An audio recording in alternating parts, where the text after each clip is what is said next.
I asked my dad, I was like, I need $2,000. We lost it in 10 days. We didn't know what we were doing. Dubai is the best place in the world to be for crypto. What do you think about AI? The problem isn't AI, the problem is you. We can't trust humans. The human factor is pretty scary when it comes to trading.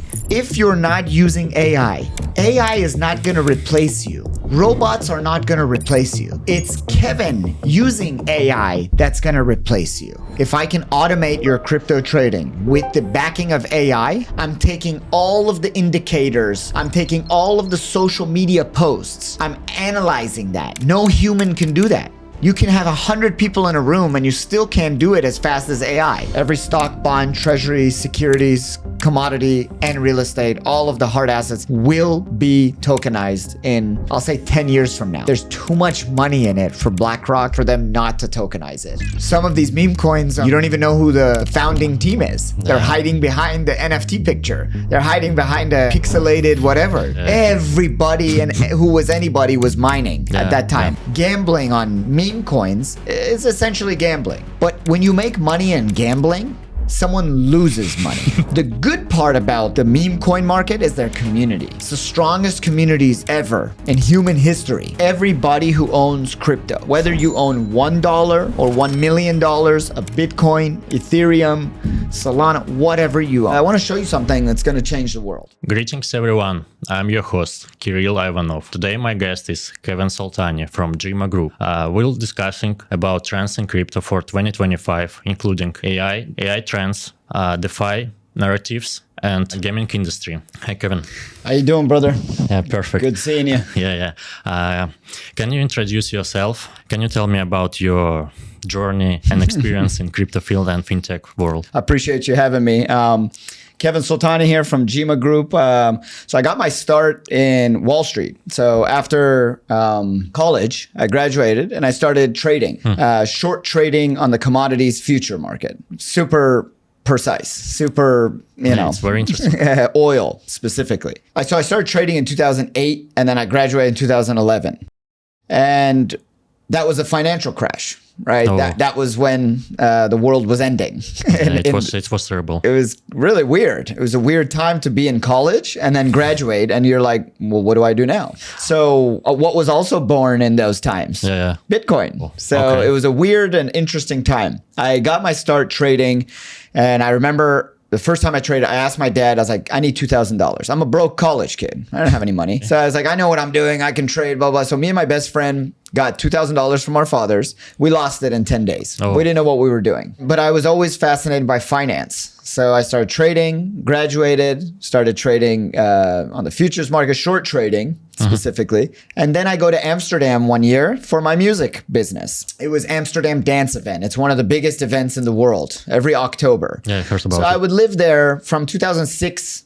Even in high school, I would go until 2014, but I would go every year. Before even Airbnb was a thing, I had to look for apartments. I would go online, Google, and I would search apartments in Amsterdam. And because this genius SEO guy, he would put apartments on canalamsterdam.com, something like that.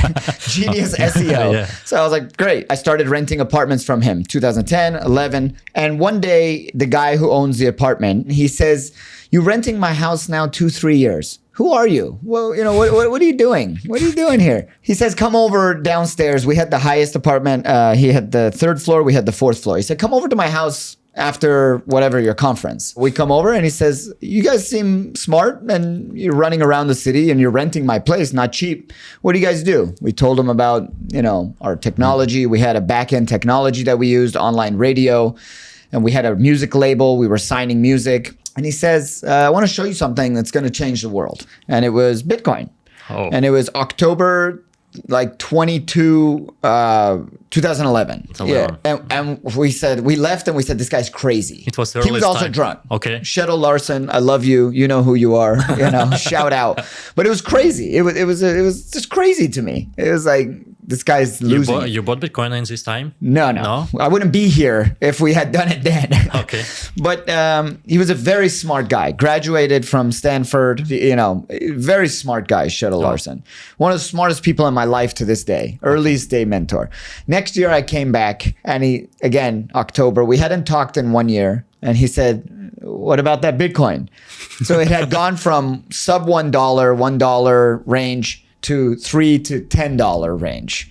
And being in finance, that's extremely exciting. That's some really good returns. But then I still thought it was crazy. But do you remember what was capitalization it was in Bitcoin? What was it? Yeah. The whole market cap? Yeah, capitalization. I mean, cryptocurrency. Nothing. Nothing. I mean, that was the only crypto back then. It was still the only one, right? Yeah. The Bitcoin protocol in 2011 was literally the only one. Maybe they were popping up Litecoin very quickly after. And he taught me about crypto mining in 2012 now, 1 year later. And he said, look, you can mine, you can do this and all that. And I said, wow, this is amazing. So in October 2012, we flew back, and then me and John in January 2013 started BitRig Builders, which is BitRig crypto mining. Crypto mining, okay. Rig, which was the crypto rig builders. Very BRB. Okay, super cliche name, BitRig Builders.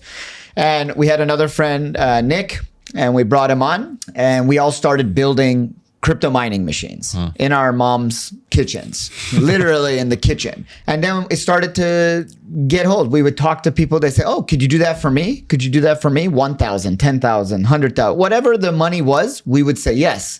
And we would figure it out. We would, there's not much coding, but we would code the whole thing. We would get on the mining pools and we would start mining. And now other currencies are starting to pop up. Yeah. Right. Other currencies are. I remember Dash, Litecoins. Exactly. Ethereum. Exactly. Yeah. Ethereum, early days. Litecoin, we were one of the largest Litecoin miners in the world for like 2 weeks. And so we started doing that 2014, 15. I sold, it was listentohouse.com. That was the music radio station. Okay. We sold that and we said all in crypto. But everyone says then, oh, you're so rich, you should do this. I was like, yeah, but we're kids. So when the hash rates were starting to go up and the difficulty, hash rates were rising, difficulty was rising, you go to other coins, the new coins. Yeah, Some of them, flexibility. Just like today, combine. They're bad coin, they're bad teams, they're bad people. So we didn't always choose the best one. The mistake now looking back is that we should have taken all of the money back to Bitcoin. You mine something, take it back to Bitcoin, right? But we didn't do that. Or you just hold in the same We currency. would hold it. We would, this is going to be the one. This is the one that's going to be the future. Even though our first love was Bitcoin, we were still testing the market. We were still learning. Every day was a new day. It was crazy. If they're lying, back then, if someone said, I knew Bitcoin was going to be the one, they're lying.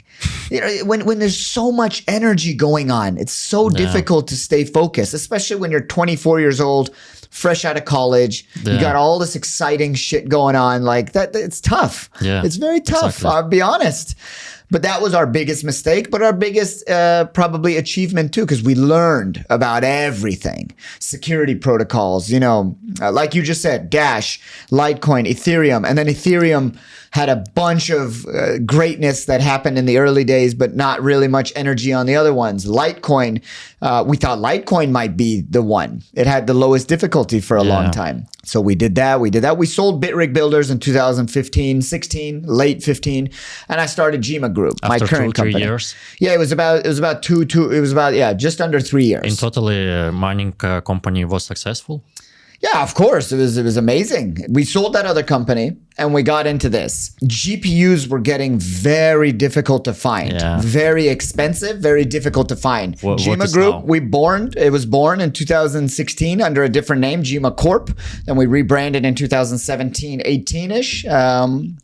And we started investing, operating, advising different companies. The last days that we started mining, is an interesting story, was Zcash. Zcash, early day Zcash. Yeah, I heard a little bit about it. Zcash is essentially a security protocol, right? Just like Monero. Yeah. Monero is the most famous security protocol, but Zcash was also very famous as well. We mined Zcash for a long time, 9 months, 13 months, something like that. Oh, really? And then there was a flash crash. Oh, You can look it up in the charts. It's very famous. There was a flash we crash. made a big bet on Zcash. I mean, we were mining it and holding it. Again, this is the dumbest thing we could have done is hold these coins. You don't know. If Bitcoin's going like this, okay, maybe then all the coins. So In more times better. look, at than least I'm Bitcoin. honest. People in the industry won't be honest. Oh, I'm a holder of Bitcoin. No. I've never sold or used a Bitcoin in my life. I've never needed to, right? Oh. But the other ones, yeah, we've won and lost a lot of money. More lost, to be honest, in value. So Zcash had a flash crash, and imagine 9 months or 12 months, whatever it was, of time, boom, out the door. Because if it goes down 90% in a flash crash, it's not going back up 90% over the next, so that was like the end of our mining experience. We sold all of the rigs to a couple people. What you feel in this time? How do I feel about that now? Yeah, no, in this time. Oh, before. Like It was crazy. I think it was craziest feelings. Yeah, well, you don't know, and it's out of your hands. It's different when you invest in a home and God forbid the fire happens and your home that's a different feeling. That really hurts. And do you remember what the amount you lost in this time? I'm not going to say the dollar amount. Approximately. It was a lot, man. It was a lot. It was like that in one day. Yeah. We felt stupid because it was out of our hands, but we had all the opportunity to not let that happen. We were just holding too much. So you learn a big lesson about buy, sell, buy, sell, buy, sell. Yeah. You got to learn how to sell in life. You got a big experience. You have to learn when to buy, and you can't time anything in life, but you can time your sell. Which means A, you don't get too greedy, and B, you don't try to time the bottom. And now you Or the top. And now you understand when you should buy and when you should sell. I still don't know when I should buy. I do know when I should sell, though. There's a famous how you feel it. It's like it's a feeling for just sure, but in crypto specifically, Americans say it. My mentor Sheryl Larson said it. If you hear it in the plane and you hear it in the train, hear it in the taxi, and your grandma's talking about it, that's a top signal. But what do you think, where are we now in cryptocurrency market? We are before bull market or when bull market come? Again, I've never been good at timing the up, right? I don't know where and when it's going to go. I've always been wrong, and I've always been honest on camera that they say, oh, in podcasts just like this, what's your prediction for next year? What's your prediction for next year? And I'm never right. I'm never right. Okay. But if you just dollar cost average, which is very simple information, if you just DCA all the way up, you don't have to be right. Yeah. You don't ever have to be right. You could just average out being wrong and right, and you're right in the middle, and you're always going to make money because you're going to beat inflation, you're going to beat taxes and all the headaches of the world. But where we are in the cycle also has to do with a couple wars going on, inflation going through the roof. So the dollar amount of that Bitcoin price is less relevant than ever before. Who cares about 100K Bitcoin right now? It doesn't mean as much as it did 5 years ago when we first hit 20K. That meant a lot. It was pre-COVID.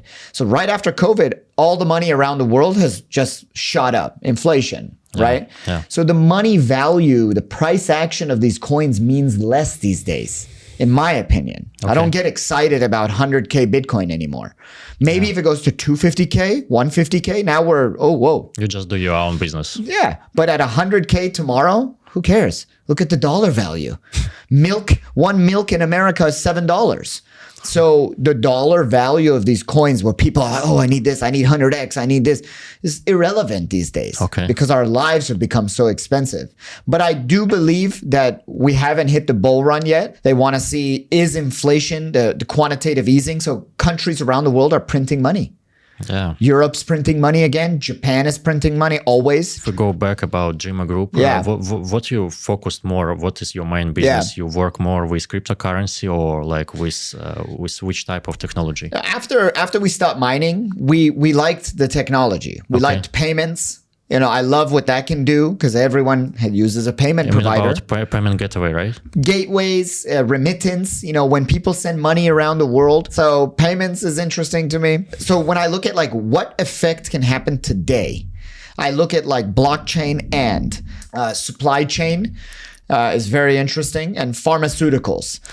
But I can't. You can't just join pharmaceuticals tomorrow. Big pharma is a mafia. Yeah. But I love the technology that can help the medical industry, such as pharmaceuticals.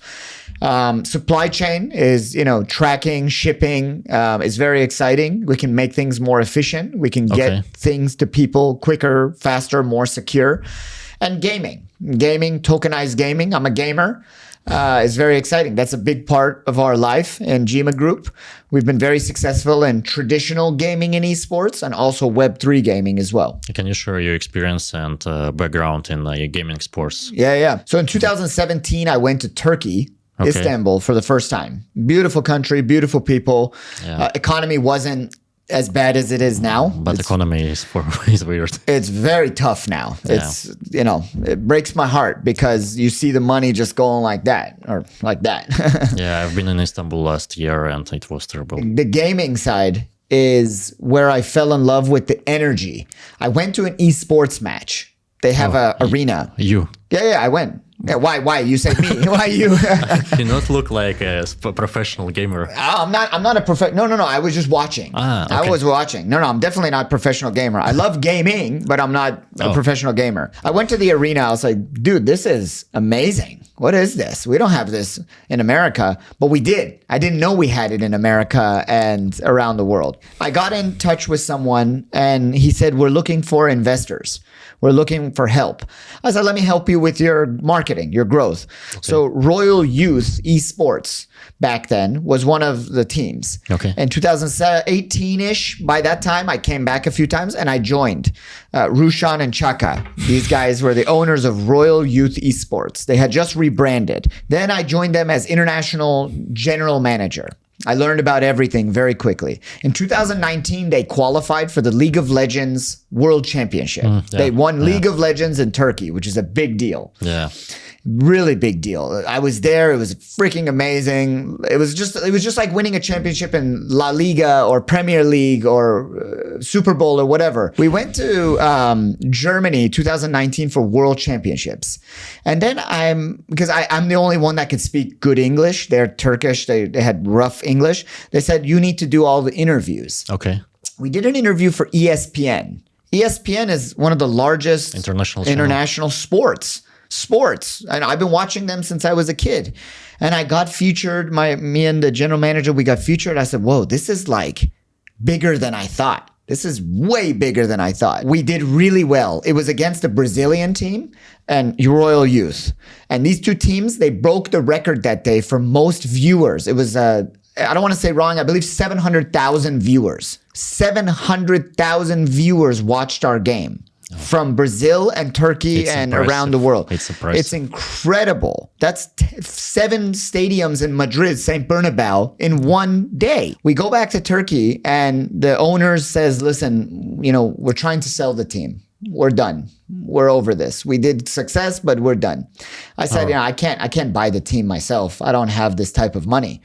But we sell to the team now is current team in UAE. The first team ever in UAE, Nasser Esports, bought Royal Youth. So it's a crazy story. They got insanely popular. And I said, okay, if I'm not going to join Nasser Esports, if I'm going to sell and I take some money from Royal Youth, what can I do? So I started a talent management agency for gamers. Okay. I took some of those players, 3 of them, and I became their manager. I became their agent. Okay. And one of them, to this day, Closer, is one of the biggest stars in the world. Oh, really? Yeah, he plays for some of the biggest teams in the world, streaming every day, playing and esports. You, like producer, you have some fee if they win? If they get a contract, just like like LeBron James or any of these, Lionel Messi, usually the agent fee is between 5 and 10%. So if you get 100 mil, like Ronaldo, his big contract, his agent is not so bad, making a lot of money. So with these players, we take between 5 and 10% of their salary. We have to negotiate with the team. We have to do the contracts. We have to take care of them. It's in my interest to make them better and better and better. Yeah. So I have to take care of them. But you more in blockchain field, and how do you think blockchain can impact on gaming industry? So enter Web3 gaming. Web3 gaming is essentially tokenized gaming. So tokenized gaming got popular during COVID, right? Axie Infinity was a big one. But if you look at what gaming offers, Fortnite, Roblox, these already have in-game currencies. So Roblox has Robux, Fortnite has V-Bucks.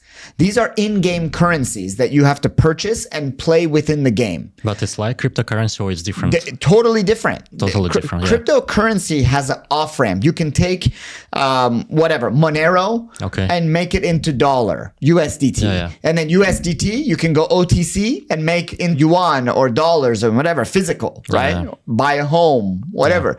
But Robux and V-Bucks, these in-game currencies, they're in the game. They're just stuck in the game, but they're still currencies. So we had different models before.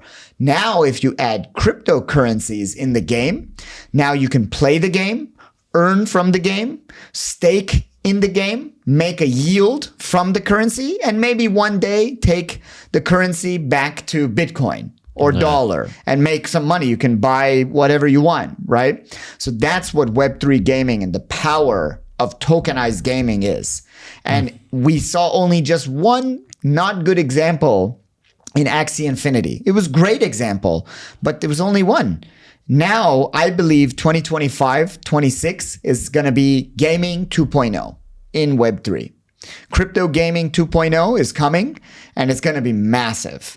It's going to be multi trillions of dollars in. Do you think it will be a next narrative in crypto? The next narrative, like the big one, like how RWAs right now are a narrative. I think it's always going to be there. I don't know if it's going to be the number one or this, but it's going to be one of the top three. So next year, you got to look out for DeFi 2.0. You got to look out for gaming 2.0 and something in RWAs. RWAs are real world asset tokenization. Can you describe how work RWA tokenization? So RWAs, right? Real world assets. So let's just go to the biggest real world asset ever, real estate. Okay, for example, Burj Khalifa. Burj Khalifa. Okay.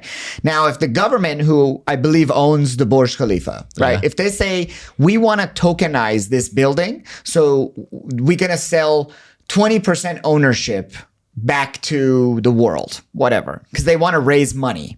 They want to build Burj Khalifa 2.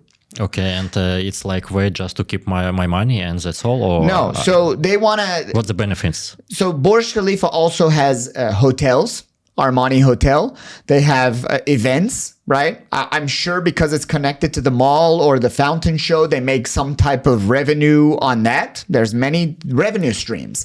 So if they put 20% back on the market and they tokenize it, you can tokenize it not just for one person. Maybe one billionaire going to say, I want to buy all 20%. That's like equity based. But if you tokenize it, you can say, we're going to put one token worth $10,000 and we're going to put 10,000 tokens on the market, so 10,000 people can spend $10,000 to own one token. That equals whatever 0.01%. RWA is really depends of government and regulation. Regulation, 100%. It's really difficult stuff. It's 100% difficult, and it's not happening right now. That's what I want everybody to hear is everyone's so excited. RWAs. Everybody talking about this trend, but it's a really big problem to figure out with government and regulation. And it's not going to happen right now. It's not going to happen right now. Let's just be very honest. Something like what I'm saying, but real estate. Everyone waiting it. Everyone's, because it's exciting. It's sexy. Just like NFTs. NFTs were cool and sexy and hot, but RWAs is just the next thing. There's no company in the world that's done it on chain with the title deed because the government hasn't allowed it yet. Exactly. The last part, the most important part of all of this is the title deed. When I buy a home, they give me a title deed. They say, Kevin, congratulations, you've bought this home. Here's your paperwork. If I pay all the money, I don't owe bank, nothing. They say, here's your title deed. What can I do with this? Think about it. What can I do with this? I can transfer it like from a son to a father to a son, or if someone passes in a will. But whose permission do I need? I need the bank in America. It's the bank. Here, I need the land department. right? They have to allow it. You can't just give it to someone. And so when people are saying to tokenize it, it's still not all the way in our hands. Even though I paid for it, even though I bought it, it's still not in our hands. We really depends of government. If the title deeds go on the blockchain, now it's on. Now we're game on. Now we can do it. Then we need insurance companies to come insure. Then we need financial companies to come do their job. So there's still many layers. But today, as we sit in this podcast, RWAs is complete BS. Okay? Yeah. I'm in this industry for 12 years. You know this game very well. You're a tech. It's just BS. It's a lot of talk. There's no action. Yeah. You can go through legal and trusts. I can put my title deed on a trust and then I can do whatever I want with it. But it's not a true form of tokenization, right? It's coming for sure. In the future, every stock, bond, treasury, commodity, real estate will be tokenized. My good friend, I say good friend like I know him like a friend, but I learned a lot from him. Anthony Pompliano. Okay. Maybe you heard of him, New Yorker.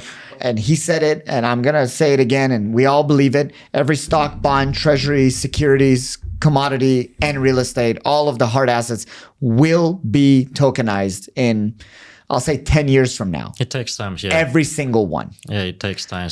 There's too much money in it for BlackRock. There's too much money in it for the banks for them not to tokenize it. This is a money game. Yeah, I think now companies should to prepare to this opportunity. You said it, brother. Prepare. But who's preparing? Nobody. We live in a city in Dubai where everyone is a builder. Yeah. I go like this because you know what I mean. Yeah. Everyone talks. Everyone's a builder, right? But who's actually building? But my opinion, to build something special, specific, it takes a lot of efforts. The government is doing a fantastic job in Dubai specifically because they're building but implementing. They've been doing it since 2017. That's why I came to Dubai. But do you know any examples from crypto field who built something interesting, something impressive? Here? Yeah, exactly. Yeah, many. I don't take this the wrong way. When I say builders and not much building, it's because when you have 10,000 people in the city, I'm doing this, I'm building this. Okay, where's 10,000 products then? When you go to Silicon Valley and you say, and you meet someone, you say, I'm building an app. Oh, what are you building? Let me show you. It's like, whoa, this guy has a prototype. He has a UX, he has a UI, he has his first users. Like, so when here you say, what are you building? I'm building something in RWAs. Oh, show me. Oh, it's a roadmap. We got the deck. I'll send you the deck. I'm like, true. No. Where's the platform? Oh, no, we're raising money to build the platform. I send you the GitHub. It's like the test net. I'm like, oh, so you're still building it. Yeah, we need some money to finish the building. But in this case, like US better for do and business Asia. In Asia? No, I don't think better. I think this is the center of the world for sure. There's too much bad regulation in America right now, and there's not enough regulation in Asia, so they're confused, right? But there's more retail market. So when you hear of someone in Vietnam or Singapore building a product, they usually have a product, right? Yeah. Dubai has become famous for raising capital. Yeah, it's for a short market. They're raising capital. Now, we have some of the most sophisticated regulatory authority in the whole world. VARA, Virtual Assets Regulatory Authority, they are the most sophisticated in the whole world. DIFC, right down the street, doing amazing work. ADGM, which is Abu Dhabi Global Markets, the biggest in the country. They're like the SEC in America. Amazing work. But it's very difficult and expensive to get like a VARA license, right? So those companies who are getting VARA license, those are the ones you should look at. Those are the ones not just building, they're implementing. They're doing amazing work. But all the other 10,000 companies that are building, there's no retail market here. So the whole world is coming here. And I like to say competition is good. Competition is great, but good competition means you have many products and many fighting. 10 RWA products, 10 gaming products, 10 this, but you don't have that. You have and a lot of meme coins. you have a lot of meme coins here. You have a lot of meme projects. Yeah. But it's still, Dubai is the best place in the world to be for crypto. Yeah. For everything. If you're building, if you're raising, if it's still, I said all of that, but it's still the most sophisticated network in the world, the most forward-driven government in the world. Vara is incredible. The Initiative 2020 is incredible. Then they had now an AI initiative, and now my favorite initiative, Gaming Initiative 2033. Yeah. And they're just initiative. But when they say something, they do it, right? If they say we're going to build that, they build it. If they say they're going to do it, they're going to do it. DMCC, one of the most successful licensing companies in the world. Yeah. 16,000, if I'm not mistaken, a big number. That's why I totally respect Dubai and Emirates. It's insane. They're absolute just geniuses, but they also brought the world here. They bringing the world here. Yeah. And people feel FOMO now. I have to go to Dubai. I have to do this. And that's genius, right? What do you think about AI? AI and blockchain? Wow. Watch what's going to happen in finance. And that's something a lot of people don't talk about. Can you give some examples? Crypto trading. If I can automate your crypto trading, your copy trading, your signals, your everything with the backing of AI and the backing of the sophistication of AI, I'm taking all of the indicators in finance, all the trading indicators. I'm taking all of the social media posts. I'm analyzing that. No human can do that. You can have 100 people in a room and you still can't do it as fast as AI. One AI can take all of the indicators, the news, social posts, comments, everything, the weather, everything all at once, literally, and give you a better answer. And do you think this technology will be available for open for It is everyone? right now. It is right now. Am I allowed to plug a company? Yeah. Yeah. Wisdomize. Look at this company, Wisdomize. They've been doing it for 3 years. And they've been doing crypto trading on AI. And AI makes the efficiency better, makes the operational cost lower because you have to hire 100 humans to analyze all the social posts, all the Twitter posts, all the comments, all of the political, articles and podcasts, whatever. The indicators, the financial indicators, Wall Street, this, that, all in one to give you one answer. We think Bitcoin is going to do this. We think, the market is going to do that. That's AI. And then you add it for asset managers, the big boys, $100 billion funds, big boys. How are they going to make better? Because 0.1% can make their whole year go this way or that way. 1% makes them multi millions of dollars. Yeah. So when you're talking about the efficiency, accuracy of AI, we can't trust humans. The human factor is pretty scary when it comes to trading. I haven't traded in 6 years, 5 years. I have my own algorithm with my friend that he's a quant. He's a genius. He built for us. And so I just let that trade for me. I'm not greedy. I don't care about millions of percent, 100x, 500x. I'm just happy it trades and makes profit. Little profit. Now with AI, we can maximize that profit as much as possible. If you're not using AI, AI is not going to replace you. Robots are not going to replace you. It's Kevin using AI that's going to replace you. If you're not using AI, if you're not right now learning about it to make yourself better, faster, stronger, that person is going to make more money than you in trading.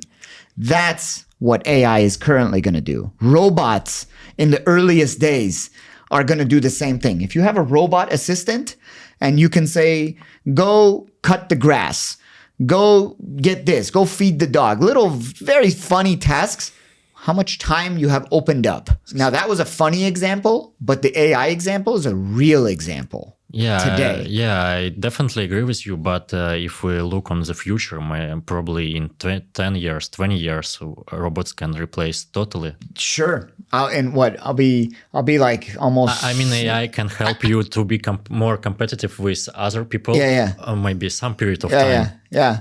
No, 100%. Look, this is why we're in a weird time in human history. Yeah, we should use this opportunity. I'm a little older than you. So when I don't know if you saw me, I was doing like a quick calculation. You said 30 years. I said, I'll be like 66. I was like, whatever. I don't care about that. You might be a little younger to like care. But, it's funny, but it's not funny because it maybe that is true. Maybe we do have something to be scared about. But currently, as we sit here, if you're not using AI to optimize, make more money, make yourself faster, write better questions, trade better trades, the problem isn't AI. The problem is you. Did you see the video where a podcast was happening between two AI agents? Oh, really? No, I didn't see it. Imagine there's two AI agents, me and you, but they're AI. They're fake. It was a video and everything. And the guy says, again, the fake AI agent says, Stephanie, I got a piece of information this morning and it was very worrying. And she said, oh yeah? What? These are AI. These are fake people. Imagine, fake video, I was scared how real it was. He says, yeah, I just got information from our producer that we're not real. We're AI. And AI is, I guess, what we are. And I don't actually have a family. I don't have a wife and kids. And I actually don't have a life. And she's like, whoa, that's fascinating, but scary. He's like, yeah, this is not a real conversation. This is an artificially made conversation through intelligence, and we're not real. Yeah, it's exciting. It's incredible. Then I'll give you another example. Mark Andreessen, recently, A16Z, he funded a company that was all AI based, and the AIs started to talk and make ideas. The AI asked him, I need $50,000 for a project. Okay. The AI asked him for money for a project. He said, okay. He gave it $50,000. It created a project. It created a project for him on chain with all of its AI intelligence, its AI buddies. Yeah. And now we have AI companies creating companies with money, our money. And their money is what? Crypto. Passive income. It's insane. This is absolute insanity. So if this doesn't make you think, it should make you feel one way. And then that feeling should make you wake up. And that should be, I'm falling behind. Yeah. Because falling behind is not so negative. If someone's faster than you, you go and train and then you become faster. If someone's better at you in basketball, or when you look at that of AI or blockchain, everyone says it's too late. This is like the common thing. And never too late. It's never too late. We're still early. That's what we say in crypto. That's what we say in blockchain. I'll say that in AI. We're still super early. But that should make you feel that you're falling behind. Okay. Unreal Engine 4 technology. 5? We're on 5. Unreal Engine 5 technology. And it looks like real life. And you don't need an editor. You don't need a designer. You don't need anything. It was just a GPT that, boom, Yeah. That's what's coming. AI will simplify everything. So what does GPT 6, 7, and 8 look like? Are we going to get to singularity? We'll see. Yeah. So that feeling of I don't know or I'm falling behind is a good feeling. I'm okay with that. It makes me feel like I got learning to do. And let's be honest, brother, who reads these days? Who does any work these days? You're younger than me and you got a head on your shoulders. How many people your age are doing this? I'm not sure. I don't count. Nobody, bro. You know that. You know what I mean? Nobody's like, my point is that you can better yourself. And if you better yourself through AI, you can make it faster. You can make it better. And you can make more. If you want to be capitalistic, if you want to talk about money for a second, start a marketing company.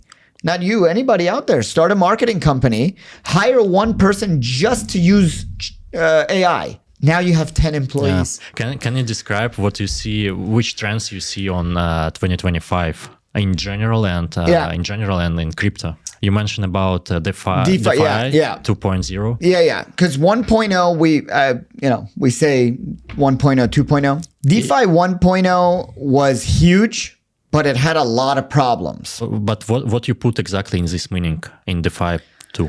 Okay, so DeFi 1.0 had a lot of hacks, a lot of scams, lot of unsecure networks, lot of hacks. Even just recently, Curve Protocol, 200 million. You mean about improving technology, right? Improving the technology, safety, of course, but also the UX and UI. The whole UX sucks, right? So because we're crypto people building crypto products, we need designers, economists, people that are not crypto people to join us and build these products. When you build a company like Google, not everyone is a software engineer. They have the best graphics. They have the best minds in mathematics to know speed and algorithms. They have the best business people to know ads and spending in advertisement and marketing. So good companies and good products need outside people. So DeFi 2.0 needs to be better, needs to be more secure, needs to be better UX, more fun, and easier to use. People should not know that they're using blockchain. Okay. But if I'm a beginner for mass market audience, can you explain like how I can use DeFi technology? So first, in which cases I can use this? In my opinion, everybody who owns crypto, whether you own $1 or $1 million of Bitcoin, Ethereum, Solana, whatever you own, take a little bit of that money and start to learn DeFi. How do you do that? You get your wallet, you go to one of these protocols, and you go and you stake your money. Staking means that you choose a pool and you lock your money in, right? It's not locked forever. And you get there are lockable accounts, pools, but you put your money in. So I put 1 Ethereum in, and I make X percentage back. Yeah, it's good. They're using that money essentially to give the dividends on the back end, but also to run the whole protocol. That is creating yield. You can stake your money instead of letting it sit in your wallet and let it earn you money back. Okay. Decentralized finance, right? You can do that in the bank right now, any bank, but they're only going to give you 3%, 5%?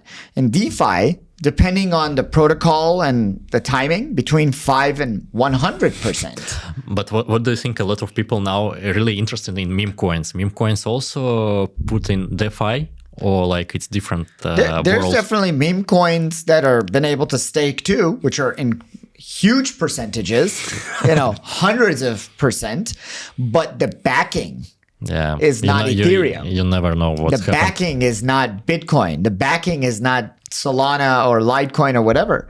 The backing is, who knows? Some of these meme coins are, you don't even know who the founding team is. Yeah. They're hiding behind the NFT picture. They're hiding behind a pixelated whatever. You don't know which country they're in. You don't know what it is.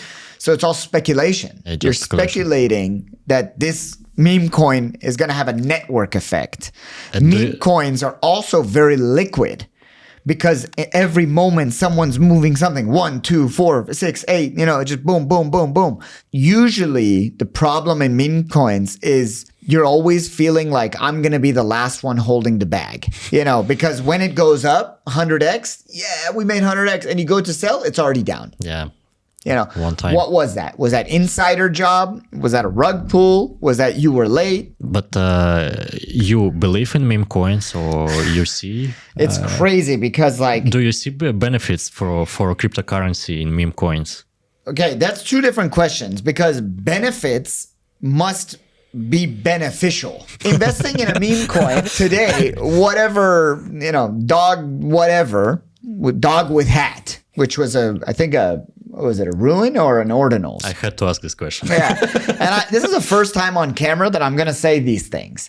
But dog with hat, what benefit did it give me to own dog with hat?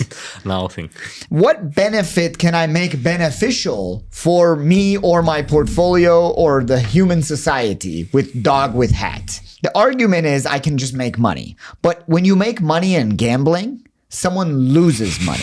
Gambling on meme coins is essentially gambling. Betting on meme coins like dog with hat or whatever, Pepe, alligator, whatever, right? These are gambling.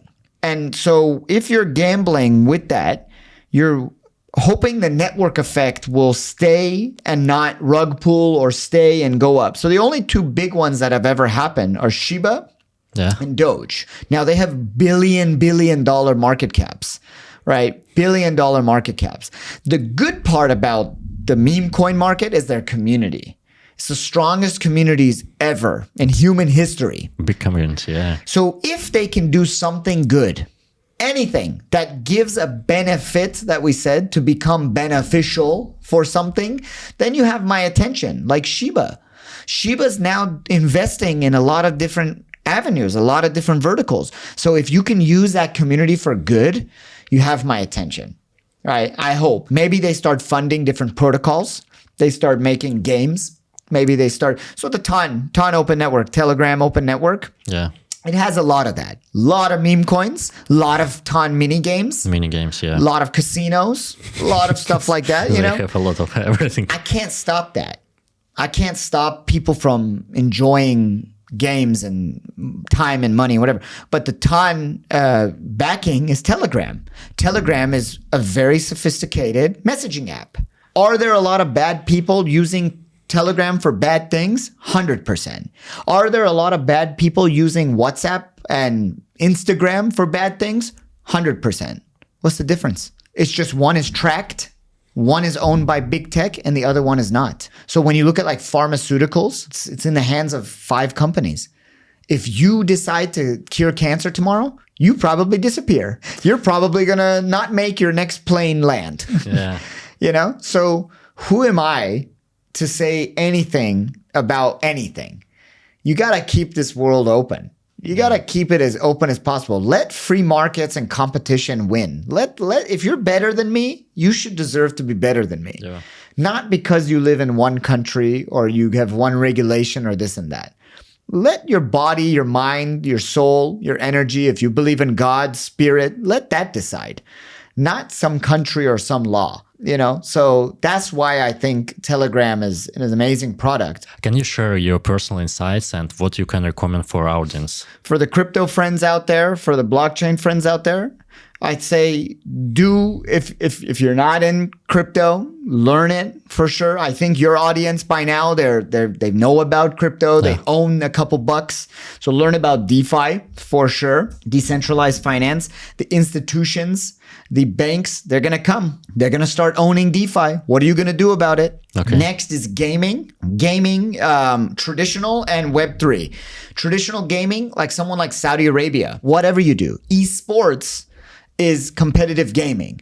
In the future, I believe, what year are we? 2024? I say by 2034, 10 years from now, there will be an esports team more valuable than a top 10 sports team. Gaming and esports and Web3 gaming is going to continue to bring more adoption into crypto, more people onto the network because it's similar. In a fucked up world right now, in a messed up world, stay confident. You know, stay happy. Try to find things that make you happy. Stay confident. Read books. You know, try to get off your damn ass at Netflix. Get out there, see some sunshine, but because the world will tell you otherwise. Just go to work. Yeah, just work, man. Just put your head down and work. Put a smile on your face. Don't be such a mean person or frustrated. Keep your emotions in yourself and find a way to handle those. Hit the gym. Hit the gym. The gym can change your life. You know what I mean? I do this in my life. I'm a life and wealth coach on the side too. I help a lot of people. Okay. You know Tony Robbins? Yeah, for sure. Yeah, I used to work for Tony Robbins in 2014. Love the guy, and I feel same energy. I didn't work for him. I should say that because the comments are gonna kill me. But like, there's a lot of people that work in the company, right? And we're just here to help. We're just here to help. But no, I just do my own thing now, and I think with crypto, it's the same thing. Buy your first crypto, try your first DeFi. You got to jump in the pool. You're not gonna drown. I promise you. It's like an ocean that's 1 meter deep. Okay, that's the analogy. The whole crypto market is the ocean, but it's 1 meter deep. You feel like you're going to drown. Oh my God, what is this new stuff? Technology, AI, You just stand up, baby. Okay. You're not going to go anywhere. Life is beautiful. Yeah. We'll go again tomorrow. Thank you very much. Thanks for drinking. Much love, brother. Thanks for having me. Yeah.